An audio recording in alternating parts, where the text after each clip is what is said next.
오늘 그 말씀은요, 그 레위기를 좀 교통할 텐데요. 우리가 창세기를 보면 하나님의 창조가 있잖아요. 그 중에 가장 놀라운 게 사람을 만드신 건데, 사람은 하나님의 형상과 모양대로 만들어졌다는 거죠. 근데 사탄이 사람을 타락시켜서 결국 출애굽기 창세기의 마지막에 가면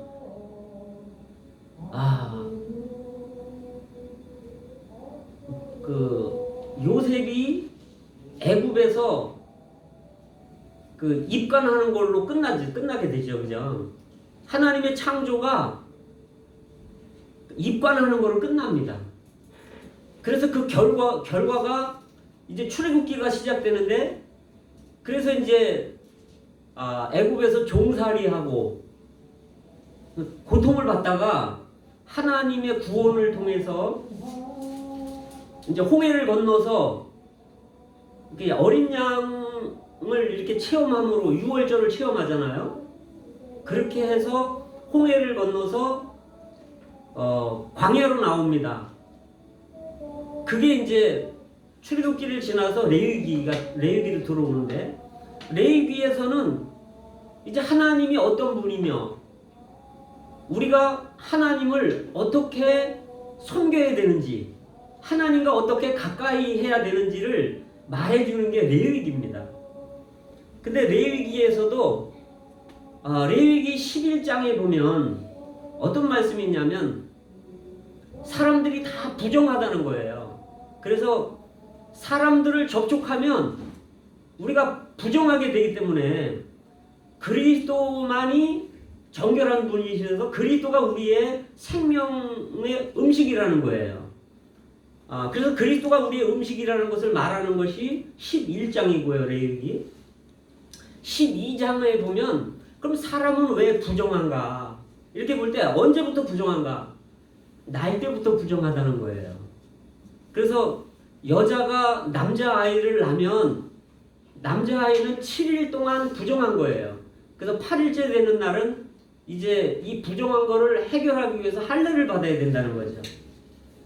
그리고 그 남자아이를 낳은 여자는 33일 동안 부정한 거예요. 여자아이를 낳으면 7일, 그러니까 14일 동안 부정한 겁니다. 그리고 그 여인은 66일 동안 부정한 거예요. 그게 지나고 나면 이제 번제들을 드리고 속죄제를 드리는 겁니다. 그래야 정결케 되는 거예요. 그런데 이제 그래서 다윗이 말하기를 그 밧세바를 취하고서 우리야 그 남편 우리야를 다른 사람을 통해 죽이고 나서 시편 51편에서 고백하기를 내가 죄 중에 잉태했고 죄악 중에 출생했다는 거예요. 그 우리는 태어날 때부터 사실 부정한 사람들이라는 거죠. 그게 출애굽기 12장입니다. 근데 이제 13장에 오늘 말씀은 13장, 14장을 교통을 할 건데 13장은 뭐냐면 죄가 무엇인지 그걸 표현하기 위해서 하나님은 문둥병으로 표현을 해놨습니다. 그리고 이제 14장에 올 때 그러면 이 죄, 이 문둥병에서 어떻게 정결케 되는가 이거를 보여주는 게 레위기 14장이에요. 그래서 오늘 이제 13장인데 이제 오늘 읽은 말씀처럼 이렇게 돼 있어요. 여호와께서 모세와 아론에게 일러 가라사대 사람의 피부에 무엇이 돋거나 딱지가 않거나 색점이 생겨서 피부에 문둥병같이 되거든 곧 제사장 아론에게나 그 자손 중 한 제사장에게로 데리고 갈 것이요 제사장은 그 피부의 병을 진찰할지니 환처의 털이 휘어졌고 환처가 피부보다 우묵해졌으면 이는 문둥병의 환처라. 제사장이 진단하여 그를 부정하다 할 것이요. 여기 레위기 13장에서는 죄가 무엇인지, 그 다음에 이 죄의 증상이 어떠한 것인지, 이 죄가 사람의 어느 부위에서 나타나는지 요거를 말해주는 겁니다. 여기 보면 이제 피부에 무엇이 돋거나 이렇게 얘기를 했어요. 피부에 무엇이 돋는다는 것은 우리 피부는 정상적일 때 아주 부드럽고 매끈하잖아요. 그런데 면역력이 떨어지거나 뭔가 이 몸에 트러블이 생기면 이게 종기 같은 게 나잖아요, 몸에. 그러면 이게 정상적이지 않은 거예요. 우리는 다 그리스도의 몸의 지체들인데 이건 뭘 말하냐면 제한받지 않고 자기 멋대로 하는 걸 말하는 겁니다. 우리가 다 그리스도의 몸의 지체들인데 내 개인적으로 막 행동하는 거예요. 질서를 어긋나게 하고 교회 안에서. 이것이 무엇이 돋거나 합니다. 이게 증상이에요. 또는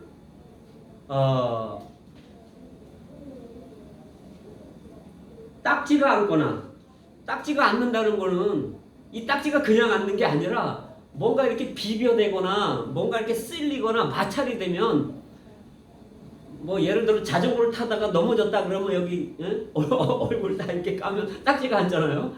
그런 것처럼 딱지가 않는 거예요. 이 딱지가 않는 거는 그냥 딱지가 않는 게 아니라 뭔가 마찰이 생긴다는 거예요. 그래서 우리가 이방인들이나 성도들 간에 뭔가 불협화음이 나고 마찰이 생기면 이게 문둥병의 증상들 중에 하나라는 거예요.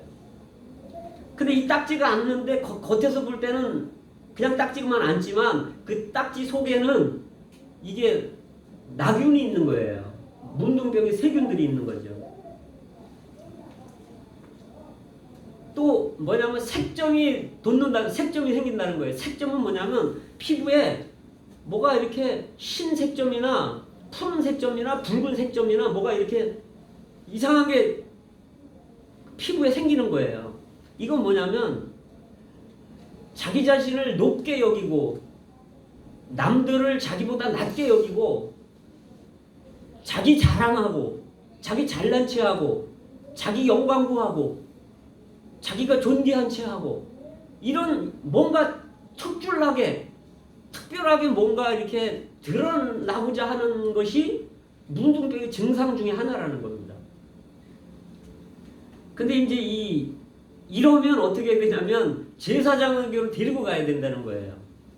그래서 제사장들은 이 문둥병을 진찰할 자격이 있다는 겁니다. 그러니까 이 제사장들은 오늘날 말하면 사역자들, 하나님의 종들이나 또 좀 영적이고 하여간 하나님을 잘 믿는 사람들을 제사장으로 보죠. 그럼 제사장이 진찰하는 거예요. 그런데 피부가 우묵해졌으면 일주일을 금고를 시키라는 거예요. 격리를 시켜서 가둬두라는 거예요. 진 바깥으로 나가야 돼요. 이 우묵해진다는 거는 뭐냐면 죄를 감추는 겁니다. 이렇게. 그러니까 죄는 드러나야 되는데 그래야 치료를 받을 거잖아요. 근데 또 털이 휘어지거나 누르스름해진다는 거예요. 이스라엘 백성들은 털이 까만데 이게 가늘어지거나 누르스름해진다는 거는 이 털은 사람의 힘을 말하는 거란 말이에요. 천연적인 힘. 근데 어쨌든 신앙생활을 하는 데서 영적인 힘이 빠지는 거예요. 이러면 이건 문둥병이라는 거죠. 증상이 드러나는 거라는 거예요. 그런데 이런 사람들은 이제 격리해야 되는 거죠. 그래서 이제 이 문둥병이라는 게 한센병이라 그러잖아요. 한센. 왜 그러냐면 1873년도에 그 노르웨이의 한센이라는 의사가 이 문둥병에서 나균을 발견을 한 거예요. 이 나균이라는 세균으로 인해서 문둥병이 퍼지는 것을 발견한 거예요. 그래서 그 사람 이름이 한센이에요. 그래서 그 사람 이름을 따서 문둥병을 한센병이다 이렇게 말하죠. 또는 나균이 있기 때문에 나병이다 이렇게 말하는데, 옛날에는 이 문둥병을 천형이라 그래서 하늘의 형벌이다 이랬죠.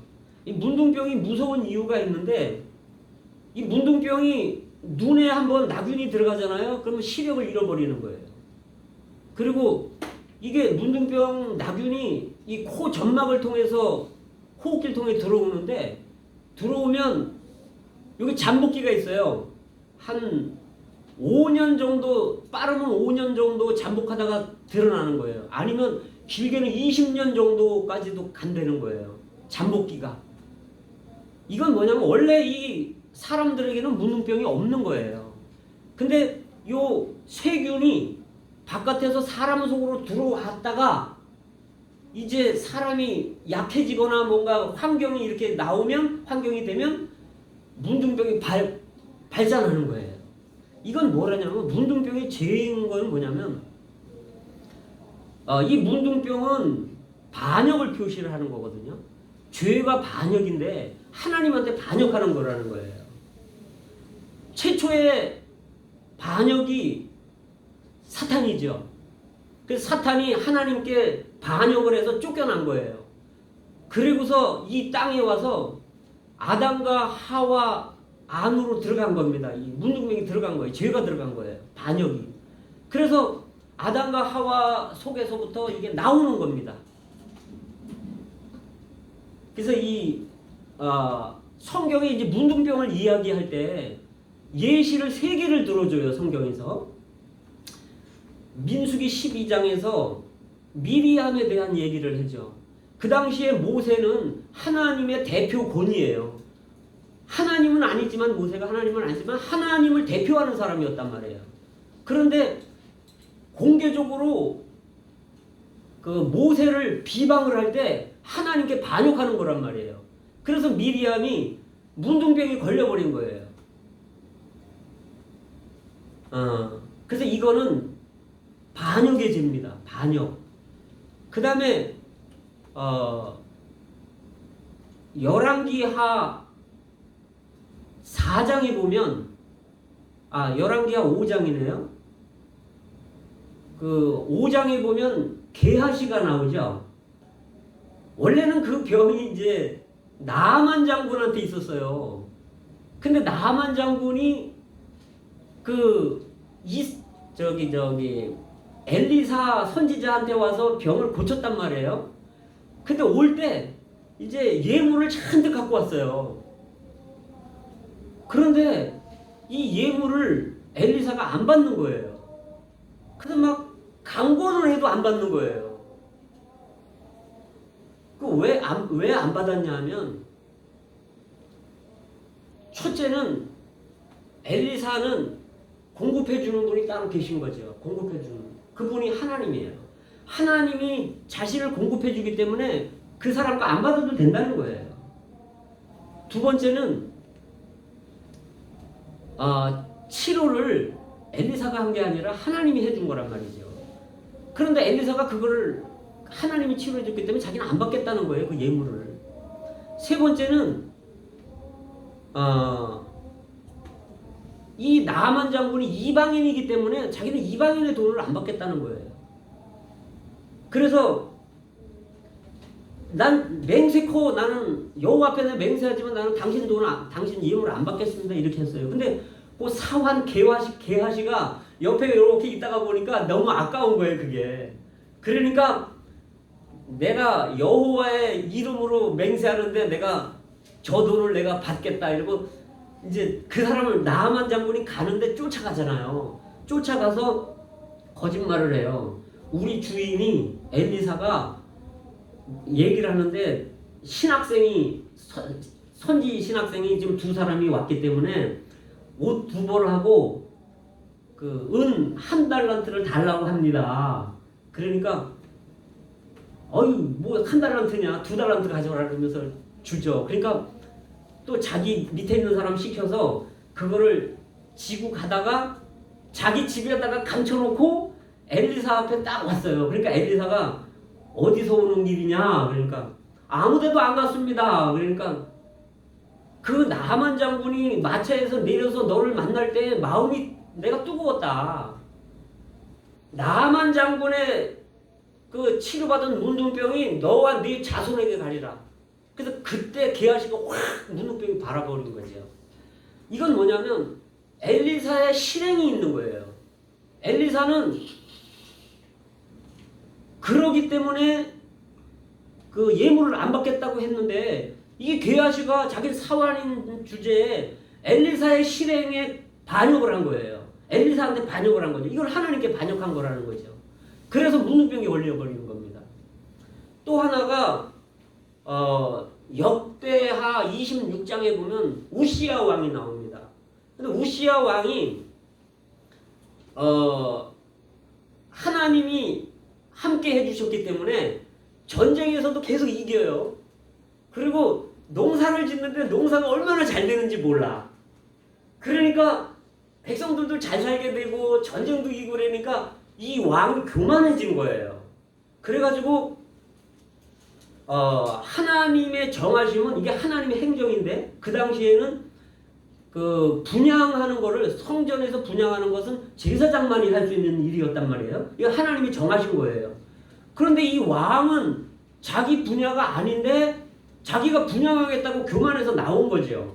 그러니까 제사장들이 그러시면 안 됩니다 이러니까 화를 낼 때 문둥병이 이마에 발했다는 거예요. 그래서 죽을 때까지 그 사람은 문둥병이 생겨있는 상태고 열왕들의 묘에도 못 들어갔습니다.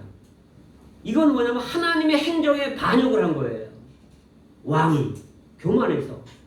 그래서 하나님의 대표 권위에 반역을 하거나 하나님의 실행에 하나님의 경륜에 반역하거나 또는 하나님의 행정에 반역을 하는 게 문둥병의 표시라는 거예요. 이게 죄라는 겁니다.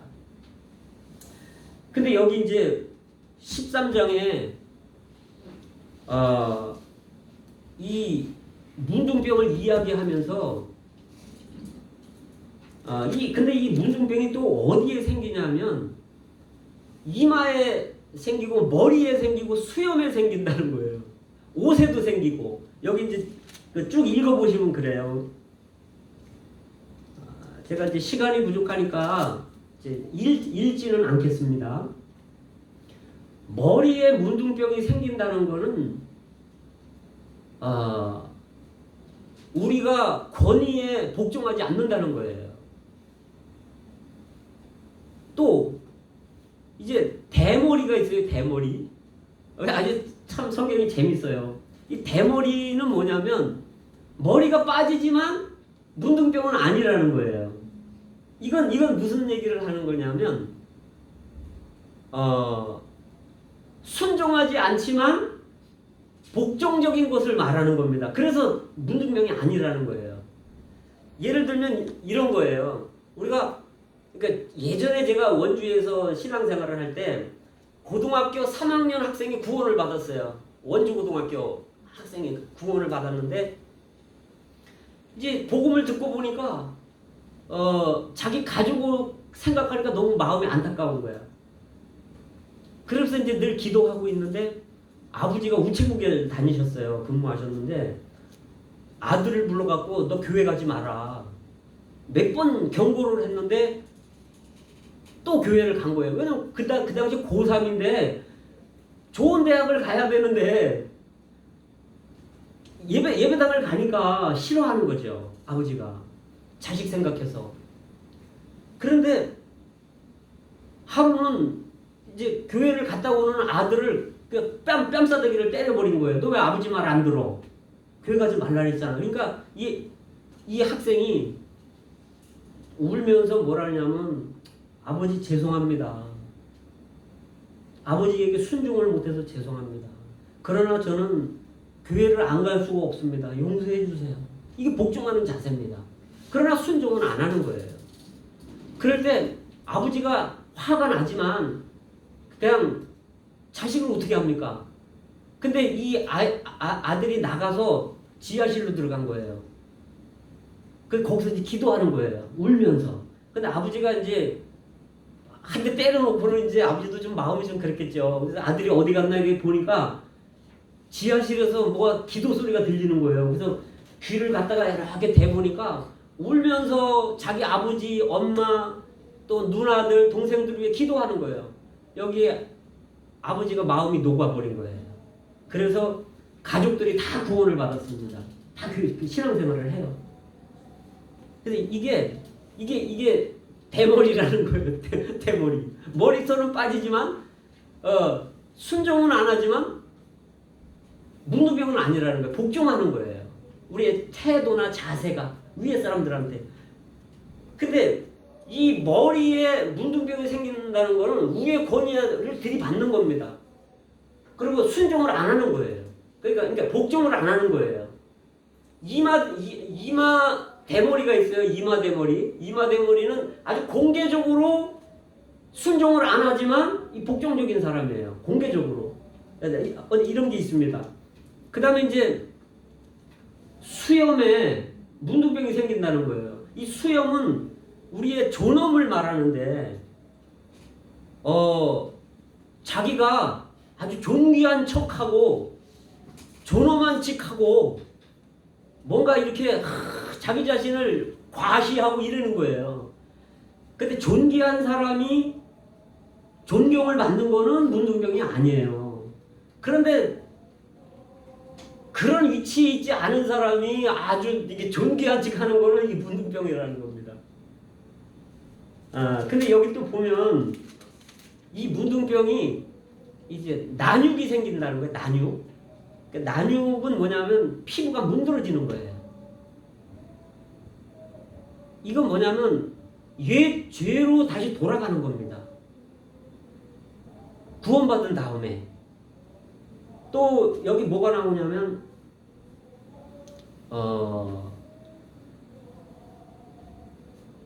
종기가 있었다가 종기가 다 나았는데 여기 문둥병이 발한다는 거예요. 이건 우리가 구원받은 후에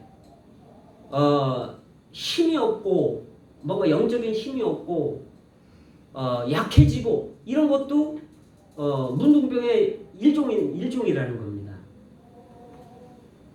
그 또 하나는 불에 데였는데 화상을 입었는데 나았어요. 여기에 문둥병이 생길 수 있다는 거예요. 이건 뭐라냐면 신명기 19장에 보면 사람이 이제 어쩌다가 잘못해서 살인을 할 수가 있는 거예요. 예를 들면 저기 사람들끼리 가서 도끼를 들고 산으로 가서 나무를 작보를 하다가 도끼 자루가 빠져가지고 도끼가 옆 사람한테 맞았어. 그럼 그 사람이 죽은 거예요. 그러면 그 고의로 저지른 살인이 아니기 때문에 그런 사람 보호를 받아야 되기 때문에 하나님이 도피성을 만드는데 그 요단강을 경계로 해서 요단강 동쪽에 3군데 또 요단강 서쪽에 3군데를 만들어요.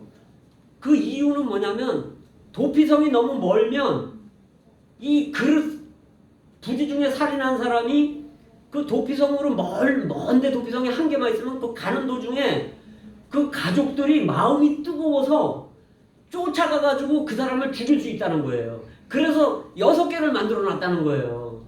그 사람 보호하기 위해서. 오늘날 도피성은 예수 믿는 사람들이 도피성이고요. 교회가 도피성입니다. 오늘날. 그래서 이런 사람들은 도피성에 가서 있으면 아무도 그 도피성으로는 못 들어가요. 그래서 제사장이 죽은 후에는 이제 나올 수가 있습니다. 제사장은 예수님을 말하는 겁니다.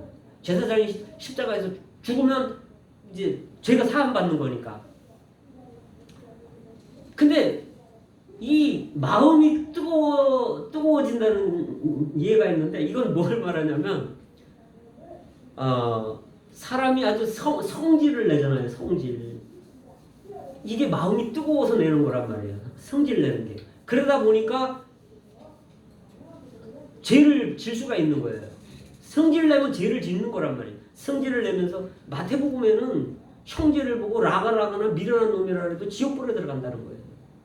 그래서 이게 화상 입은데 뜨거운 그 화상 입은 게 나은데 문둥병이 생기는 겁니다.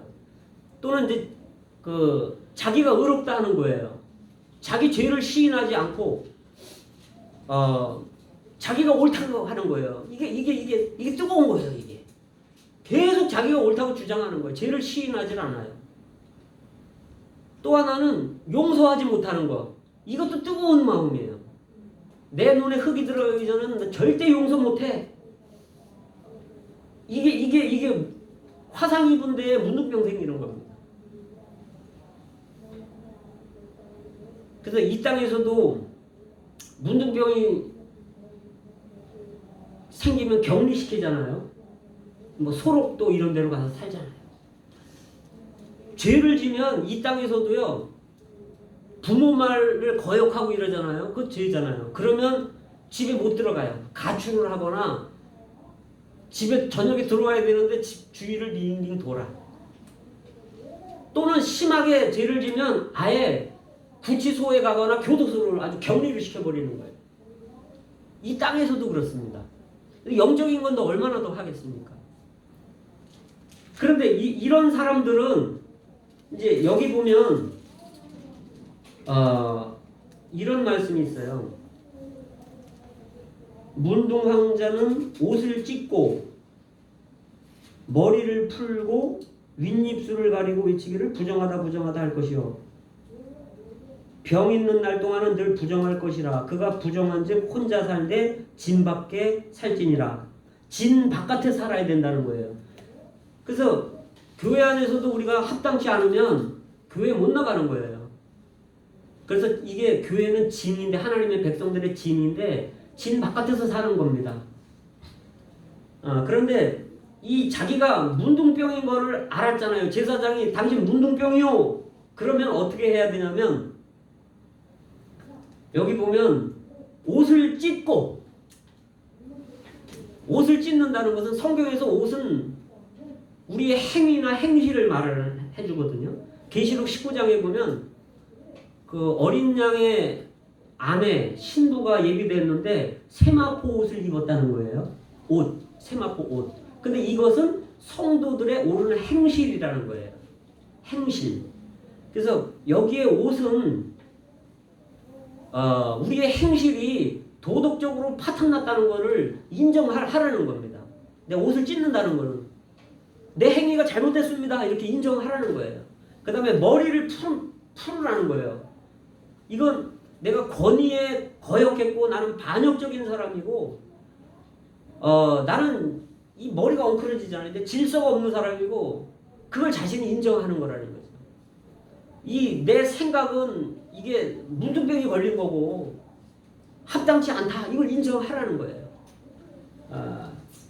그리고 윗입술을 가리고 이렇게 윗입술을 가리라는 거예요. 왜냐하면 우리 입에서 나오는 것들이 이 문둥병의 그 세균들이 나온다는 거예요. 그래서 다른 사람들한테 전염을 시키기 때문에 윗입술을 가리라는 거예요. 이렇게 아랫입술만 조금 나오게 하고 다 붕대로 가만히 돼요. 문둥병이 걸리면. 왜? 다른 사람한테 전염시키니까. 그리고는 하는 말이 부정하다 부정하다 부정하다 이래야 된다는 거죠. 계속 자책해야 된다는 거예요. 내가 잘못된 사람입니다. 내가 죄인입니다. 내가 문제가 많은 사람입니다. 이렇게. 그러면 어떻게 되냐면 여기 보면 이래요. 제사장의 보기에 문둥병이 그 피부에 크게 발하였으되 그 환자의 머리부터 발끝까지 퍼졌거든 그가 진찰할 것이요 문둥병이 과연 그 전신에 퍼졌으면 그 환자를 정하다 할지니 다 희어진 자인즉 정하거니와. 이게 성경이 사실 이해가 안 가는 얘기예요. 이게 신학자들도 이걸 이해를 못하는 거예요. 왜냐하면 문둥병이 머리부터 발끝까지 다 퍼졌으면 정하다는 거예요. 깨끗하다는 거예요. 이렇게 부정하다 자기가 나 문둥병 환자입니다 이렇게 인정하면 정하다는 거예요. 왜? 문둥병이 다 퍼졌으니까. 이게 무슨 얘기냐면 누가복음 18장에 보면 예수님이 직접 그런 예를 들으셨어요. 바리새인과 세리 두 사람이 있는데 성전으로 기도하러 올라갔다는 거예요.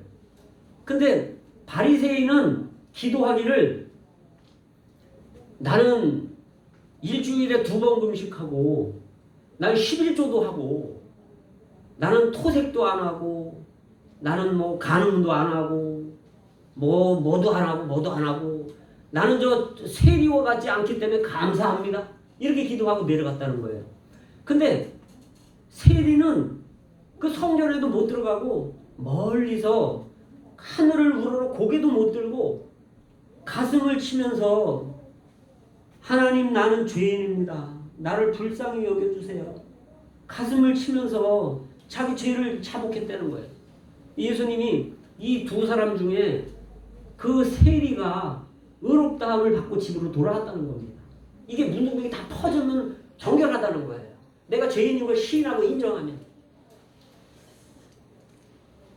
근데 여기 보면 이 문둥병이 사람의 몸에만 생기는 게 아니라 옷에도 생긴다는 거예요.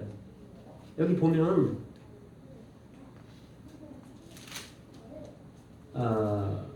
13장 47절부터 보면 만일 의복에 문둥병 색점이 발하여 털옷에나 배옷에나 배의 털에 나래나 씨에나 혹 가죽에나 무릇 가죽으로 만든 것에 있으되 이 문둥병의 색점이 어디에도 있냐면 옷에도 생긴다는 거예요. 이 의복은 우리의 행실이라고 말했잖아요. 여기 털옷에 생긴다는 것은 뭐냐면 털옷은 아주 부드럽잖아요.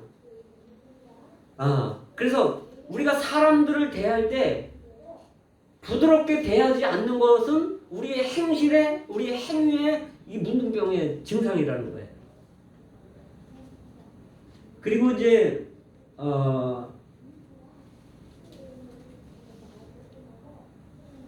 여기 보면 배옷은 뭐냐면 이건 아주 순수하고 단순한 건데 배옷은 직조하는 거잖아. 그냥 배옷은 시실과 날실 통해서 이렇게 아주 단순한 건데 우리가 사람들을 대하고 접촉할 때 뭔가 의도를 가지고 만나면 안 된다는 거예요.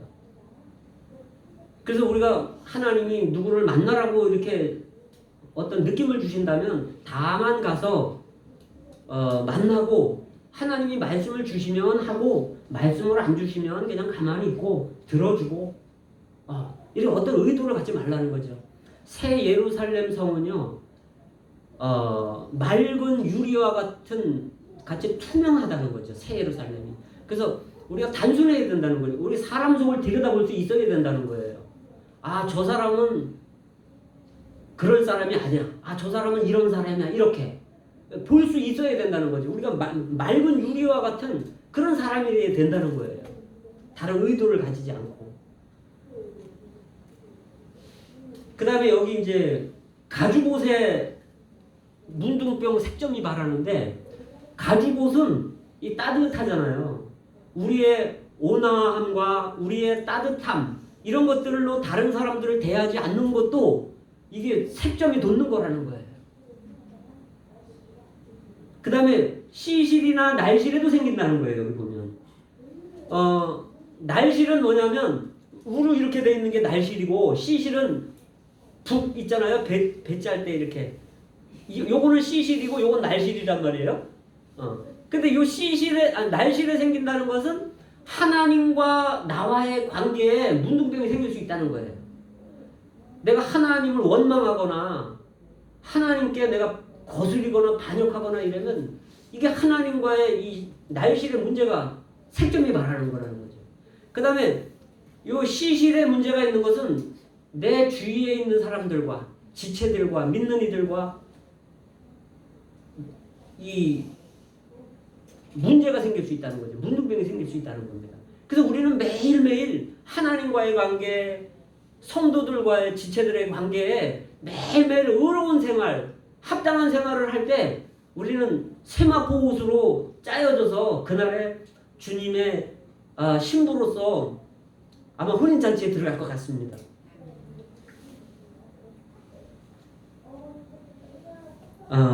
그런데 이제 여기에 보면 이런 사람들은 치료되는 거예요. 옷을 찢고 머리를 풀고 그 다음에 윗입술을 가리고 부정하다 부정하다 부정하다 이렇게 자책하는 사람은 문둥병에서 치료받는다는 거예요. 온몸에 다 퍼졌으니까. 나는 죄인이라고 시인하는 거니까. 그런데 문둥병에서 치료를 받았다 하더라도 이제 14장에서 정결케 되는 규례가 필요해요. 의식이 필요해요. 하나님은 다 준비해 놓으셨어요. 우리를 문둥병에서 정결케 하는 걸 정해 놓으셨어요. 그런데 우리의 동역이 필요하다는 겁니다.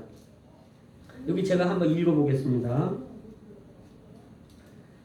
14장에 여호와께서 모세에게 일러 가라사대 문둥한 환자의 정결케 되는 날의 규례는 이러하니라.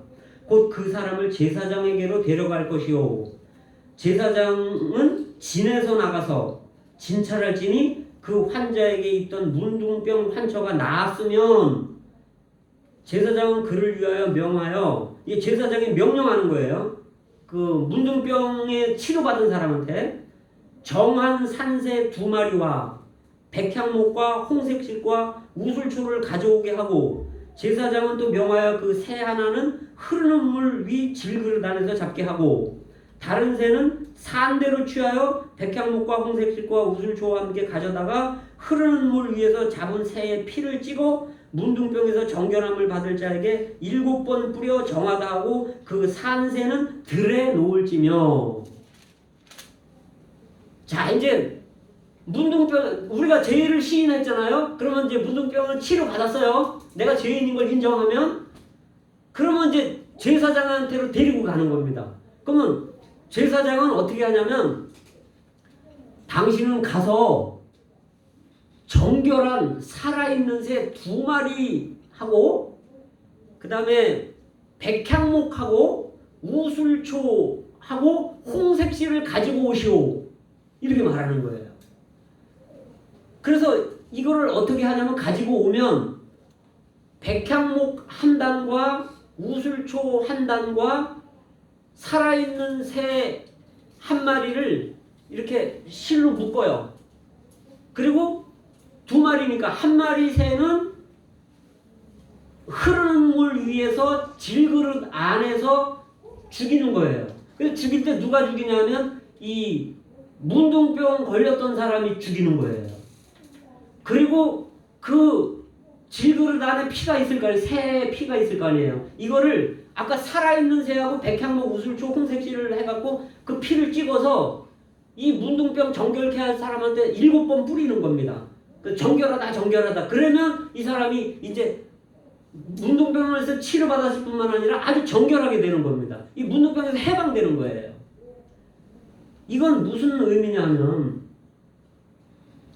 그리스도를 말하는 겁니다. 이게 그리스도. 살아있는 새 2마리잖아요. 근데 정결해야 된다는 거예요. 이 정결하다는 거는 그리스도만이 정결한 분이고, 우리는 다 부정한 사람들이에요. 왜? 날 때부터, 태어날 때부터 우리는 부정하는 거 하니까. 날 때부터 죄악으로 출생했으니까. 그리고 이 정결한 새는 뭐냐면 본성이 하늘에 속했다는 겁니다. 그리스도는 하늘에 속한 분이죠. 그리고 땅을 초월한 분이라는 거예요. 그리스도는 공중에 있으니까, 하늘에 있으니까. 그리고 이분은 자유로운 분이라는 거예요. 그래서 새 2마리를 가져오라는 거예요. 그래서 이 한 마리는 어떻게 하냐면 질그릇 안에서 흐르는 물 위에서 죽이라는 거예요. 이 질그릇은 고린도 후서 4장에 보면 이 보배를 질그릇에 가졌으니 사람을 말하는 겁니다. 예수님을 말하는 겁니다. 예수님이 질그릇 안에서 죽임을 받은 거예요. 십자가에서.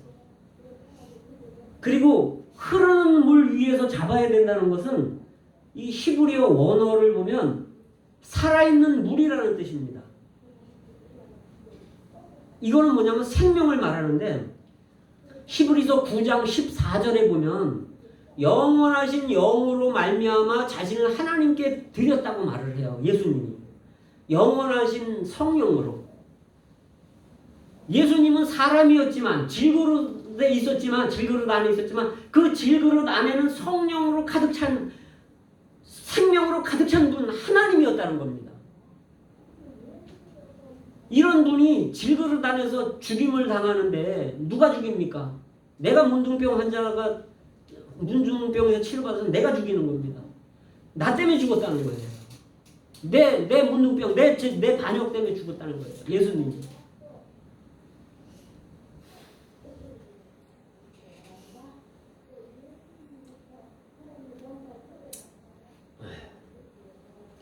그리고 이제 이 한 마리는 죽음을 표현해야 되기 때문에 죽이는 거고 십자가에 죽으신 그리스도를 표현하는 새가 되는 거고 이 새가 질그릇 안에 죽었다는 건 그리스도가 십자가에 죽었다는 거고요. 그 다음에 살아있는 새 한 마리가 또 있잖아요. 이거를 갖다가 백향목화가 우슬초로 홍색실로 묶는다는 거는 뭐냐면 백향목은 성경에서 주로 식물들은 그리스도의 인성을 표현하거든요. 이사야서에 보면 그는 마른 땅에서 나온 줄기 같아서 그는 자라나기를 어린 순 같아서 그리스도를 표현하는 겁니다. 이게 백향목이. 그런데 이 백향목은 레바논 높은 산에서 자라는데 백향목이 둘레가 한 3m 정도 돼요. 이게 백향목 나무가 높이가 한 40m까지 올라가고 뿌리도 깊게 내려갑니다. 이건 뭘 말하냐면 그리스도가 우리의 구속주가 되기 위해서 우리의 구주가 되기 위해서 뛰어난 인성을 갖고 오셨다는 거예요. 이분은 아주 존귀한 사람이라는 거죠. 아주 높고 도덕적으로 높고 존귀하고 아주 귀한 분이라는 거예요. 귀한 사람이라는 거예요. 그런데 백향목 우슬초가 있잖아요. 성경에 열왕기 상 4장에 보면 솔로몬 왕이 식물을 논하는데 레바논의 백향목부터 담에 나는 우슬초까지를 논했다는 거예요. 그래서 이 사람은 솔로몬은 식물학 박사예요. 그죠? 근데 레바논의 백향목이 제일 큰 나무고 가장 작은 식물은 담에 나는 우슬초라는 거예요.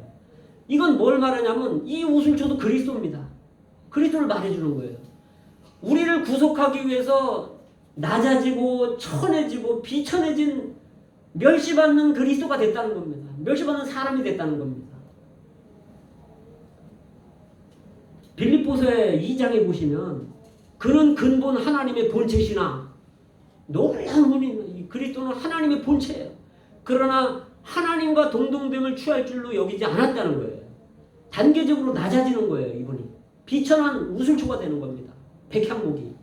그 다음에 자기를 비어 종의 형체를 가지고 사람과 같이 되었음에 자기를 낮추시고 죽기까지 순종하셨으니 십자가에 죽으십니다. 우슬초가 돼버린 거예요. 이분이. 그렇게 낮아지고 우리를 위해서 그 존귀하신 분이. 그 다음에 홍색실 있잖아요. 홍색실은 이 홍색은 짙은 빨간색인데 이 자주색입니다. 예수님이 십자가에 달리실 때 붉은 피를 흘리셨을 뿐 아니라 이분은 옷을 죽으실 때 홍포를 입으셨잖아요. 홍색 옷을 입으셨고 유대인의 왕이라고 팻말을 머리에 붙였어요. 이 홍색은 왕권을 말하는 건데 왕을 말하는 건데 이분이 우리의 구속주가 되기 위해서 이분이 왕으로 오셨고 또 왕이 되셨다는 겁니다. 그래서 우리의 구속을 위해 피 흘리심을 말하는 거며 홍색은 또 우리의 구속주가 돼서 우리를 구속하셔서 우리의 왕이 되셨다는 걸 말합니다. 이분은 존귀한 왕이십니다. 예수는. 그래서 이것을 누가 갖고 와야 되냐면 문둥병에서 문둥병을 치료받은 사람이 갖고 와야 되는 거예요. 이게 우리의 체험이 돼야 된다는 거예요. 내가 백향목을 갖고 와야 되고 내가 우슬초 갖고 와야 되고 홍색실 갖고 와야 되고 내가 살아있는 새, 저 깨끗한 새 2마리를 갖고 와야 되는 거예요. 제사장이 명령을 했어요. 너 가서 갖고 와라. 그러면 이제 한 마리는 질그릇 죽이고 그 피를 갖다가 이 단위로 백향목, 우슬초, 살아있는 새를 이렇게 묶어서 이거로 피를, 그 죽은 새 피를 찍어서 그 사람한테 뿌리는 거죠. 그러면 이 사람이 깨끗해 되는 겁니다. 우리가 구속받은 게 그냥 받은 게 아니라는 거예요. 그분이 낮고 천해져서 그분이 그런 다음에 어떻게 하냐면 요 살아있는 새 한 마리는 피를 우리 찍어서 바른 다음에 7번 찍어서 바른 다음에 깨끗해졌다 이렇게 하면서 들판에다가 날려주라는 거예요. 예수님의 부활을 말하는 겁니다. 그리고 날아갔다, 하늘을 날아갔다, 보좌 우편에 앉으신 겁니다. 이분이 승천했다는 걸 말해주는 겁니다. 그래서 사도행전 5장 31절에 보면 너희가 십자가에 못 박은 예수를 이스라엘로 회개케 하기 위해서 임금과 구주를 삼았다 이렇게 말합니다. 이분은 사실은 이 땅에 계실 때도 왕이었지만 이분은 죽고 부활하신 후에 이제 왕으로 취임하신 거예요. 그래서 지금 이분은 하나님 보좌 우편에 왕으로 계십니다. 이제 시간이 되면 심판하러 오실 겁니다.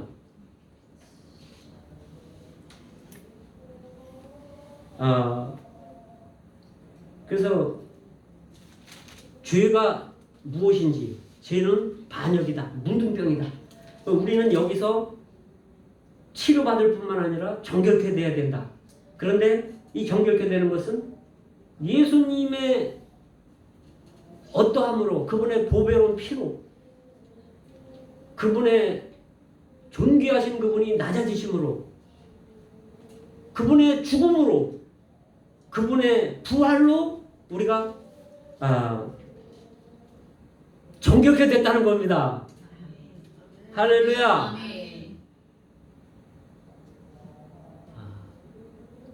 한 5분 더 할 수 있을까요? 조금 더 괜찮죠.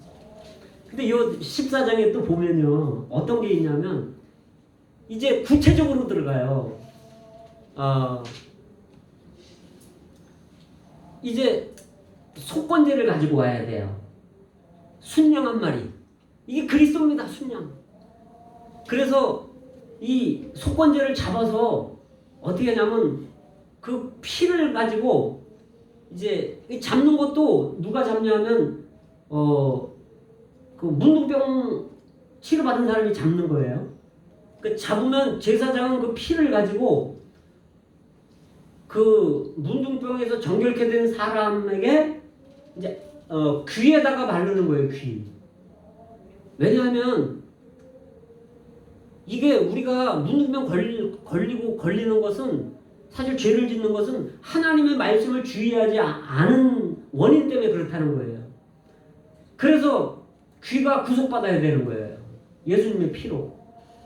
아담과 하와가 하나님이 그러셨잖아요. 생명나무 외에는 먹지 마라. 선악과 먹지 마라. 먹는 날은 정령 죽는다.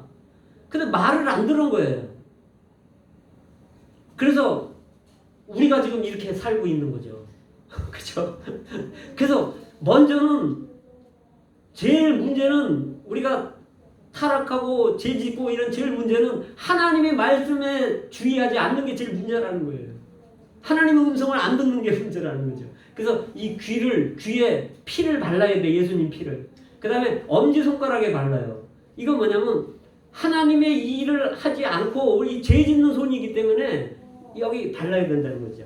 그래서 이 엄지손가락은 우리 손을 대표하는 거죠. 여기 피를 바르는 거예요. 그 다음에 엄지발가락에 바르는 거는, 피를 바르는 거는 하나님의 길을 가지 않고 죄악의 길을 갔기 때문에 하나님의 길을 가기 위해서 엄지발가락에 피를 발라야 된다는 거죠.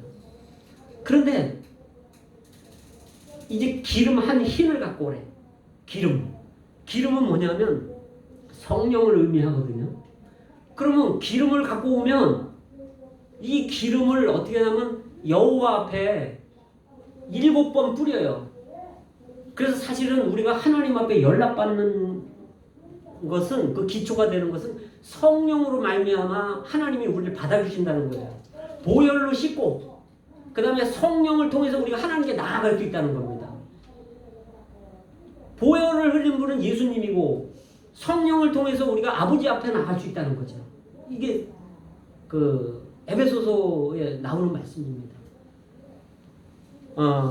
이 기름 한 록은 얼마냐면 작은 페티병 있잖아요. 페티병이 0.5리터거든요.